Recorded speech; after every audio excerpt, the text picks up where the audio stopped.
Hello YouTubers, it's February 2022. I'm not exactly sure which day, but it's a nice day in British Columbia, Canada. I'm here on my driveway. I've got my recently purchased school shuttle bus. So I thought I'd give you a very quick update for mostly the people of British Columbia who are thinking about taking a old school bus and converting it into a schoolie / motorhome. And so yeah, just gone through the experience. As you can see by the plate, it's registered now in British Columbia, and I thought I would share with you just a couple of things. So this is a 2013 school shuttle bus, so not yellow. It's an international, I think it's called a Starcraft XL. It's 28 passengers plus a driver, so 29 people, plus at the back there is a garage. So yeah, it's a dually in the back.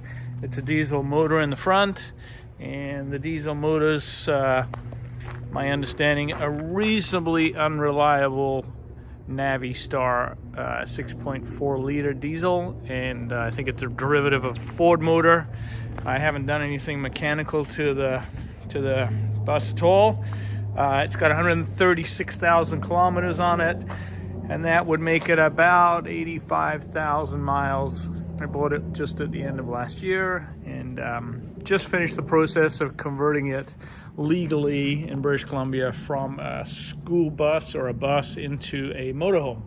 So I thought I'd share a couple of things with you on that. So I thought it was fairly easy to do, but it turns out it's a little more difficult than that. So a couple of things you need.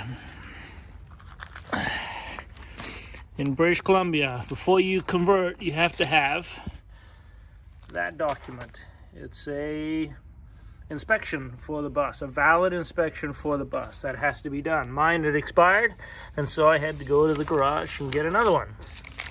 I had to have a weigh scale certificate, which I got at my local recycling center. So just a recycling center weigh scale. It tells me the current weight of the bus.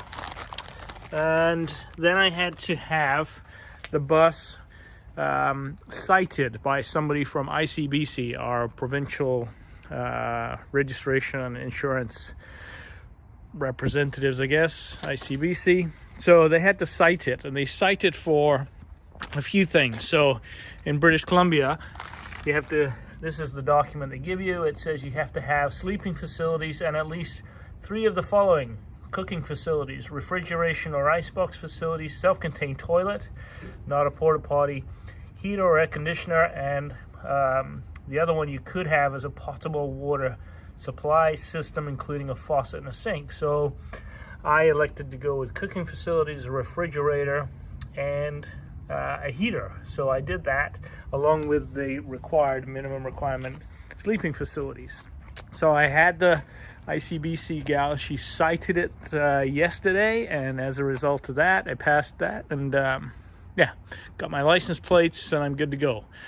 The weight on the side of the bus reflects the weight of the bus with all the seats in it, which were removed, and I think the addition of the passengers, which won't be needed. So yeah, let's go inside. I'll show you what I've done.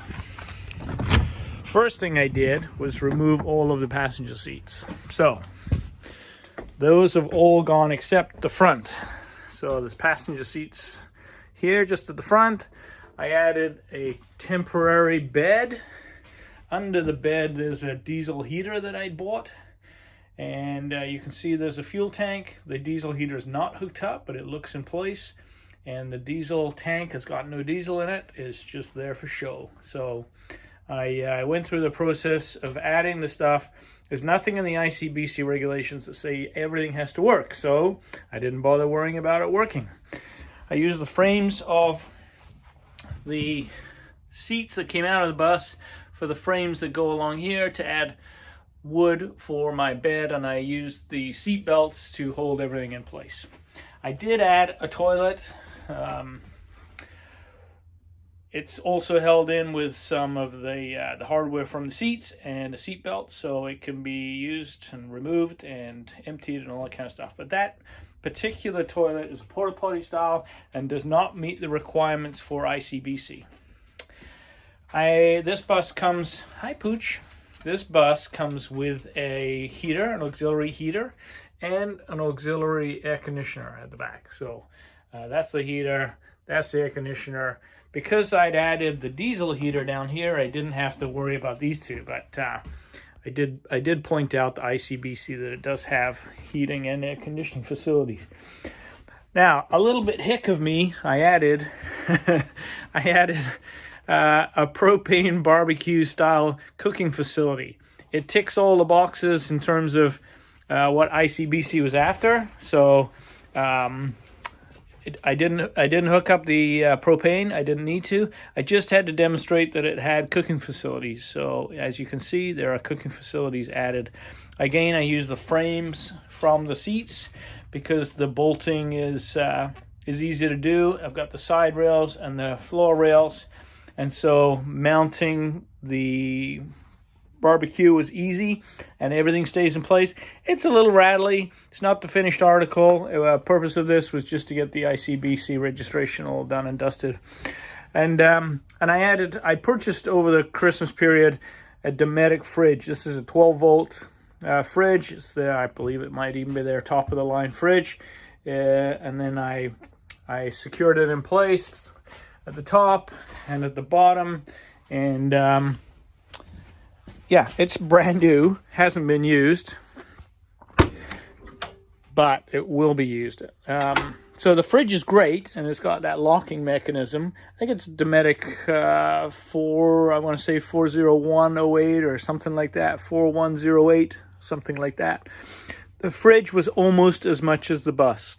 So I didn't pay a lot for this bus. The school that I got it from, a local school, was wanting to get rid of it. They had a very low offer on a trade, and I basically matched their whatever offer they were going to get on a trade on a new one, and they were happy to see the back of the bus.